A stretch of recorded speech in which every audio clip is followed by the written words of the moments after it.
Gunsmoke, brought to you by Chesterfield, America's most popular two-way cigarette. What a pair. Chesterfield King Size at the new low price. Chesterfield Regular. Around Dodge City and in the territory on West, there's just one way to handle the killers and the spoilers, and that's with a U.S. Marshal and the smell of Gunsmoke.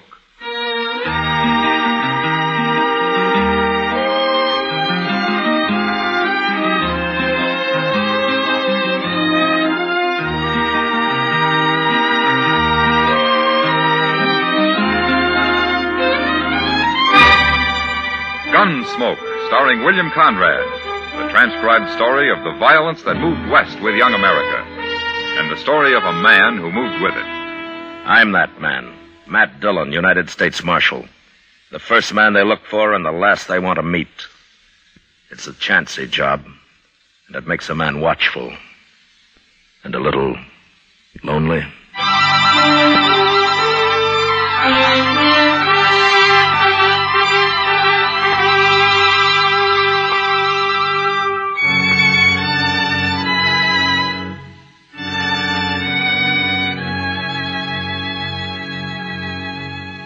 It was a hard 2-day ride back from Fort Wallace, or I'd gone on government business.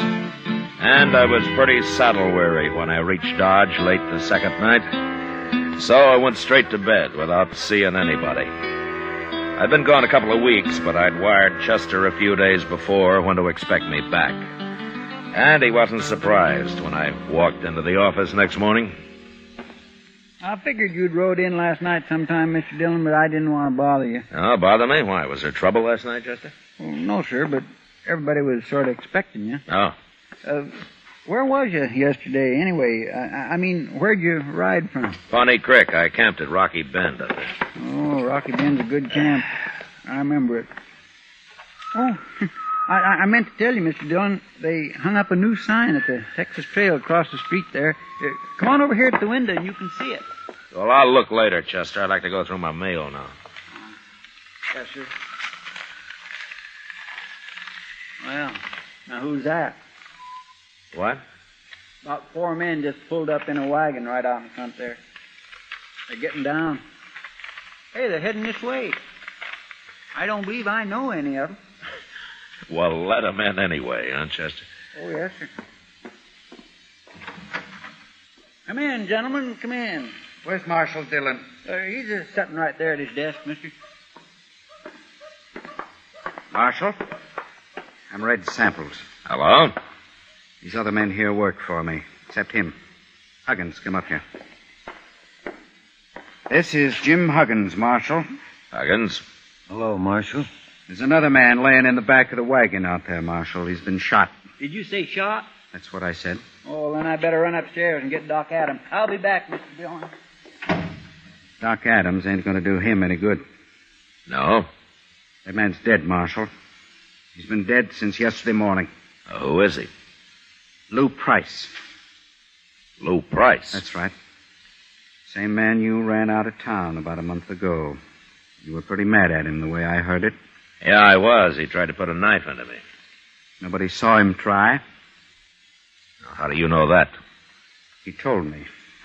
Lou Price was a sort of partner of mine, Marshal. Oh? Buying up cattle, Marshal, all over Kansas. Buying lots of them. Gonna have me a big ranch when I'm through, up on Pawnee Creek. Well, that's fine. You were camped on Pawnee Creek night before last, weren't you, Marshal? Yeah, I was. At Rocky Bend. That's right. Hear that, men? The only reason I asked Marshal was that Jim Huggins happened to see you there. Oh, is that so? I don't remember seeing him. Doesn't matter. As long as he saw you. Tell him, Huggins. It was him, all right. That's where Lou Price was shot, Marshal, at Rocky Bend.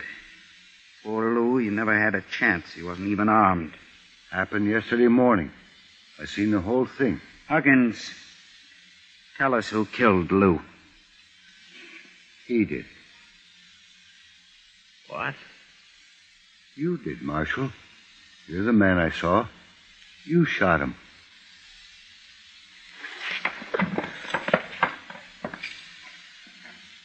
right, what's your game, Samples? I've got no game. My partner was murdered. You had a grudge against him. You just admitted before witnesses you were at Rocky Bend. Jim Huggins has identified you as the man he saw kill Lou. It's good enough evidence for any court of law. You'll hang for it, Marshal. You got it all figured, haven't you? We're going down right now and swear it out legal on paper. Then I'm going to send it to the governor. Don't you try to get away, Marshal. We'll run you down, sure. Yeah, I expect you would, Samples. Your men look like professional gunmen. Except for Huggins there. I never saw Huggins till he run into us yesterday. I don't bear you no grudge, Marshal. I'm only trying to do what's right. Sure. Sure you are. All right, let's get going, men.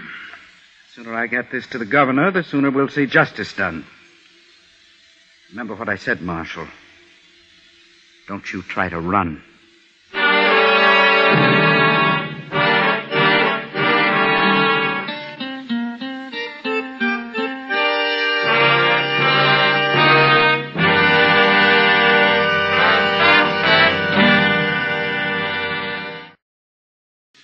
I'll say one thing for Red Samples. He had about as good a case against me as I'd ever heard of against any man.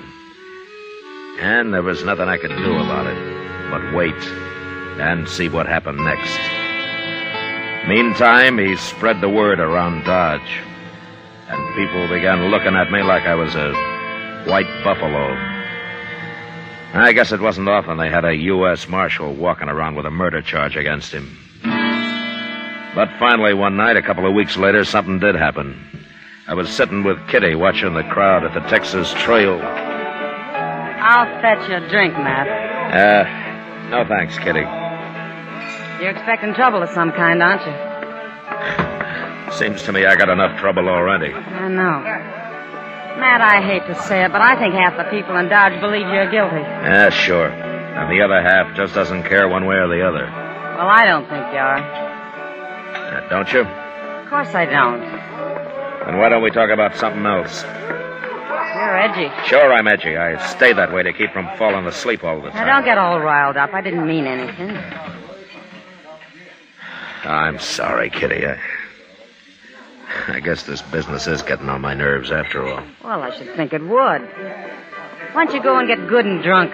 Forget the whole thing that way. Kitty, if I ever got drunk, I could name you 10 men right here in Dodge who'd cut cards for the honor of shooting me down. Mr. Dillon? Oh, hello, Miss Kitty. Evening, Chester. Sit down. Thank you. I've been down to the telegraph office, Mr. Dillon. Oh, any news? Yes, sir, but you won't like it. Here it is, sir.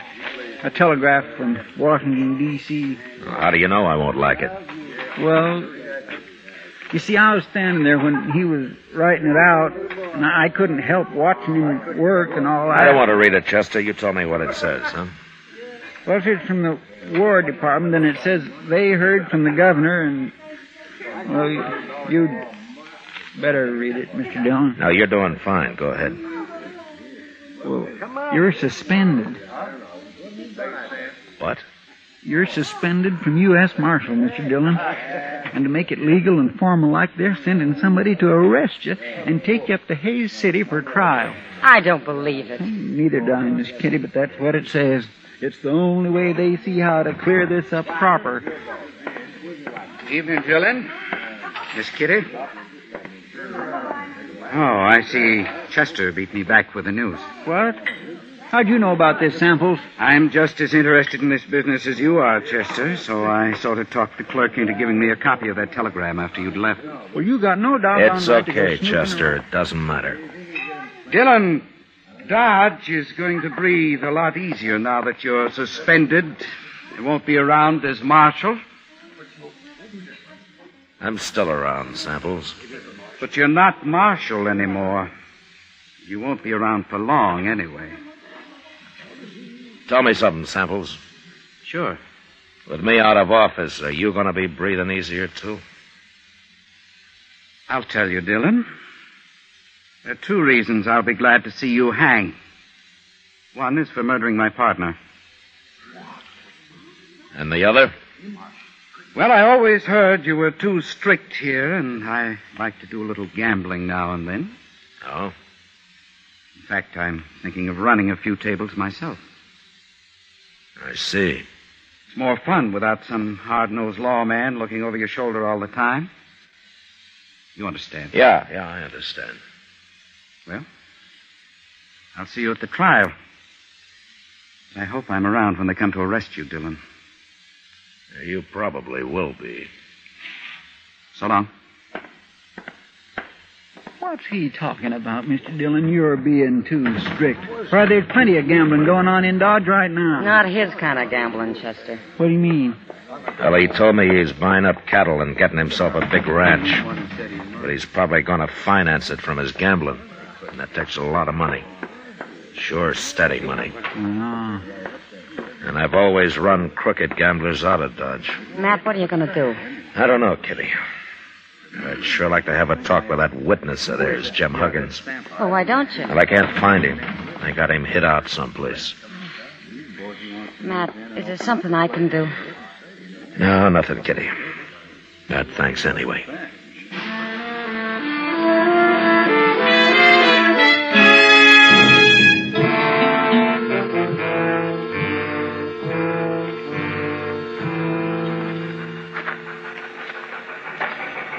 Well, there she comes, Mr. Dillon, right on time. There are not many people at the depot this morning, are there? No, sir, but anyway, I'm glad I talked you into walking down here with me. There is just nothing pleasures me more than watching a train come in. At least it doesn't cost anything. My, I'd like to drive one of them. Wouldn't you, Mr. Dillon? No, they're too noisy for me, Chester. Hello, Marshal. Hello, John. Maybe if I talked to the Santa Fe people, they'd let me try it sometime, you think? Hey, wait a minute. What?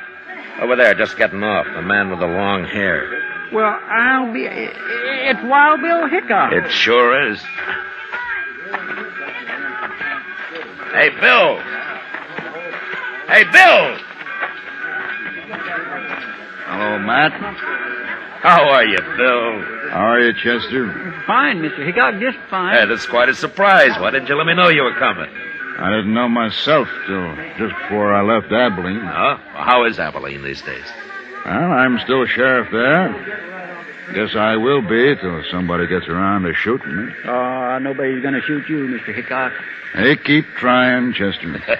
They keep missing, too, don't they, Bill? Well, so far.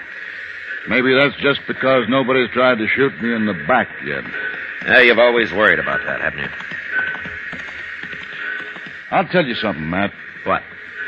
I don't think I'd mind so much if I was to be shot by a man like you. By me? You might take it in mind to try it. I never could tell which way he was going to jump next. Like, right now. Wait a minute. Yeah? You came here to arrest me, didn't you? That's what I come for. Yeah, sure. I might have known they wouldn't send a tin horn. Guess they figured you might not take easy, Matt. I tried to tell them they could lose a good lawman this way. We're a pretty fair match, you and me. Yeah? Yeah, we are. Well? It's your play, Bill. No, I guess that can wait a while. Okay. I'm still on salary, man. So? Let's go have ourselves a drink. Good. You too, Chester? Thank you. I'd be right proud to, Mr. Hickok. I figure if I get a couple of drinks in you, Matt, I might worm your side of this business out of you. Why, Bill? Don't you believe their side? Well, I've seen you pretty mean and ornery, but even if I was to watch you judged and hung for it, I still wouldn't believe Matt Dillon killed an unarmed man. Thanks, Bill. Yeah, that girl headed this way. Ain't that Kitty? Yes, sir, it sure is. Matt, I've been looking everywhere for you. Well, it's Bill Hickok. Hello, Kitty. How are you? Oh, I'm fine. What are you doing in Dodge? Well, I Sort of come on business. You said you were looking for me, Kitty? Matt, I know where he is. Where who is? The witness they've been hiding, Jim Huggins. What? Well, where is he? Red Samples was in the Texas Trail drinking last night, and the bartender heard him tell one of his gunmen to take some food out to the loft at the OK stable. Bill. Yeah? While you're buying me a drink, I think I'd kind of like to buy Kitty one.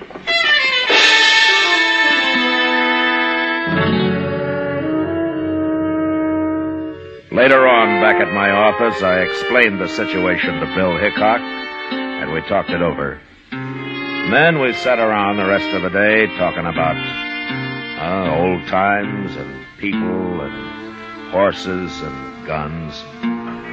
And along about evening, we went up and laid out our plan to Doc Adams.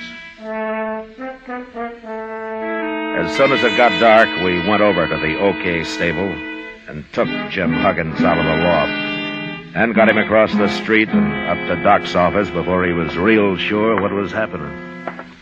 Put him on the couch there, gentlemen. We want him to be comfortable. What are you doing with me? Move, Huggins. Do what Doc says.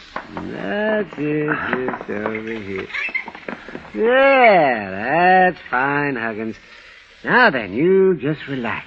When's Chester going to get here? He'll be along, Bill. Bill, huh? Who are you? I never seen you before. Mister, you're going to see me double before the night's out. What? Never mind, Huggins. You'll find out. Now then, now you tell me. Have you ever had any heart trouble? Heart trouble? Yes, you ever have dizzy spells, faint, and have to lie down suddenly, or anything like that? Well, a horse kicked me in the head once. Made me awful dizzy. I'm asking about your heart, not your brains. I don't want anybody to die here. The business is bad enough as it is. What are you going to do with me? What's this all about? Oh, over here, Chester. I got it. I got plenty. That's good. Just put them on the table here, Chester. Let's... 3 quarts? Well, this is a man we're working on, not an elephant, Chester. Well, I wanted to be sure there was enough, Doc. Open one up in Chester. There's a glass there. Yes, sir.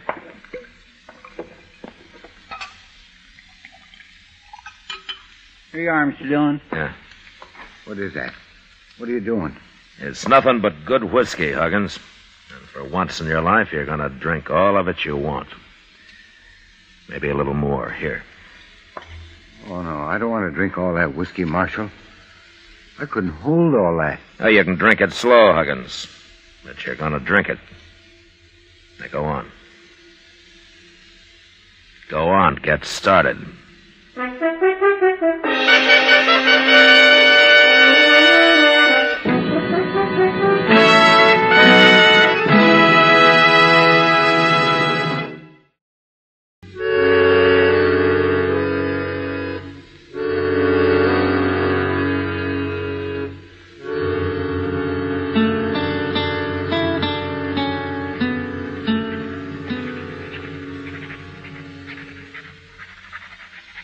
You sure you got it all, Bill?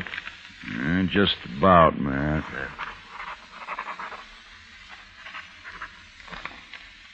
There she is. Want to read it over? No, you heard everything I did. Well, gentlemen, your friend Huggins has got one of the biggest hangovers coming up any man will have to endure. Is he still out, Doc? Yes, it won't hurt him any, though. I sent Chester out for some coffee. I could use a little coffee myself, Doc. There'll be enough. Oh, say, wasn't it something how that Huggins talked once he got started? I told you, you get enough whiskey in the man and he'd start bragging. Well, you were sure right, Doc. He's not going to feel so big and smart when he wakes up. I don't know. The man was awful drunk. He may not even remember what he said. He'll remember when we tell him we even know where he hid the money Red Samples paid him. Yeah, that's Samples. Imagine him shooting his own partner. Well, he's smart, Doc. You shoot your partner, you get his half, don't you? That's a fine way for a lawman to be talking. You mean an ex-lawman, don't you? You know, Bill, I'm just starting to get mad about all this. Come on, let's get going. Now, Matt, you calm down a spell. We got to get Huggins to sign all I got wrote down here first. Doc, how long it'll be before he'll know what he's doing? Oh, maybe 5, 6 hours. Look, Bill, you do what you like, but I'm going after Samples before he finds out his witness is missing. It don't seem quite legal till we get Huggins' signature. Maybe not, but my arresting Samples isn't going to be quite legal anyway. I'll arrest him. No, you won't, Bill. He's mine. All right, Matt. But I'm coming along. Okay. But just stay out of it. Matt, once you get your tail up and your stinger out, you're the hardest man to stop I ever saw.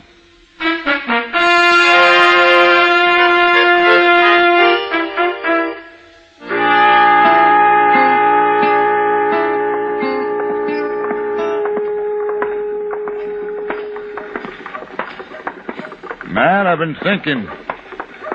Supposing we hadn't got Huggins to talk, what had you done then? You mean would I have fought you when you tried to arrest me? It's been on my mind some. I wouldn't have fought you. Because we're a good match for each other? I'll fight any man alive if I think I'm in the right. Of course.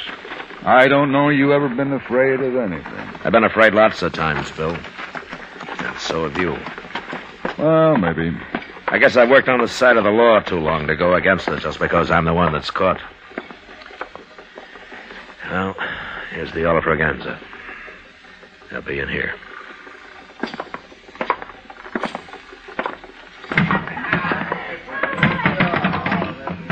Which one's Samples, Matt? The end of the bar, the one in the middle.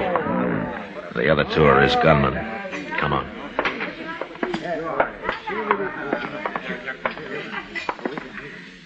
Samples? Samples, I'm taking you to jail. You gone crazy, Dillon? You're the one that's going to jail. It's no use, Samples. Jim Huggins has confessed the whole deal. What? You killed Lou Price, and you paid Huggins to testify that I did it. You paid him $500 and promised him another $500 after the trial.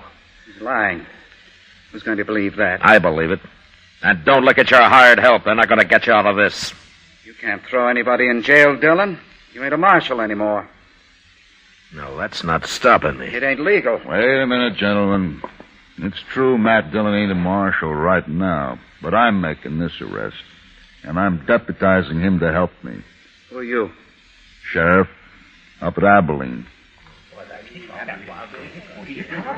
Samples, I want them two hound dogs of yours to move a little to one side where I can keep an eye on them easier.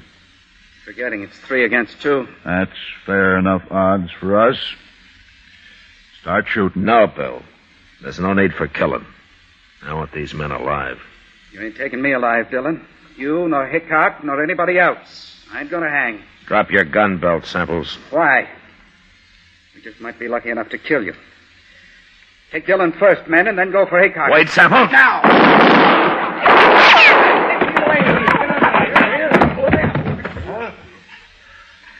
All right. What about you two?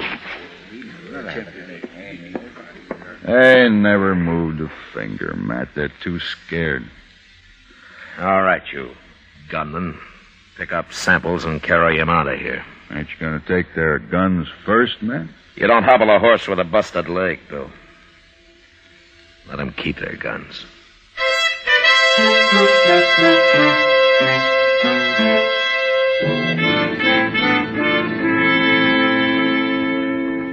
Later, Hickok and I decided to run Jim Huggins and Samples' 2 gunmen out of town.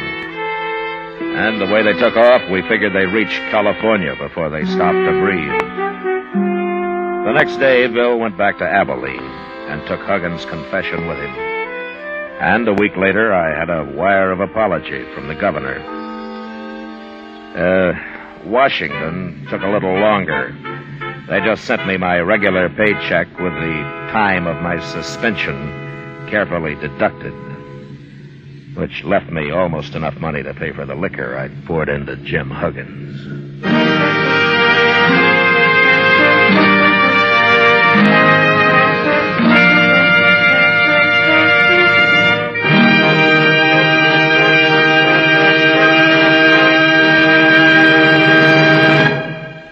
Here is our star, William Conrad. I'd just like to repeat what George Fenneman told you earlier.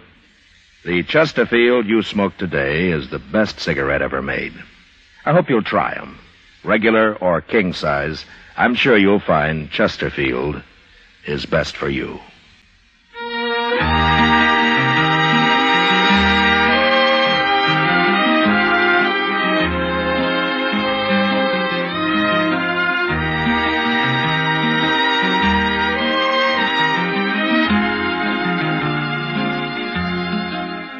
Gunsmoke, produced and directed by Norman MacDonald, stars William Conrad as Matt Dillon, U.S. Marshal. Tonight's story was specially written for Gunsmoke by John Meston, with music composed and conducted by Rex Corey. Featured in the cast were John Daner, Vic Perrin, and James Nusser. Parley Bear as Chester, Howard McNear as Doc, and Georgia Ellis as Kitty. Join us again next week as Matt Dillon, U.S. Marshal, fights to bring law and order out of the wild violence of the West in Gunsmoke.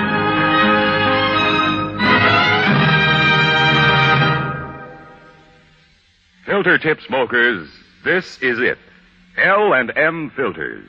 At last, a filter tip cigarette with much more flavor, much less nicotine. L&M's Miracle Tip contains alpha cellulose for effective filtration.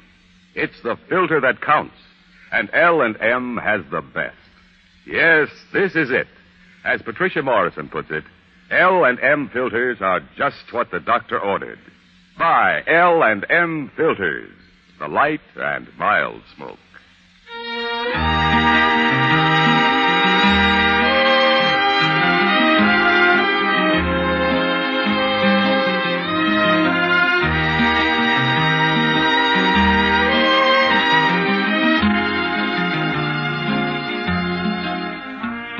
Without your letters, your friend in the service feels out of touch, lonely, and it's tough to be lonesome.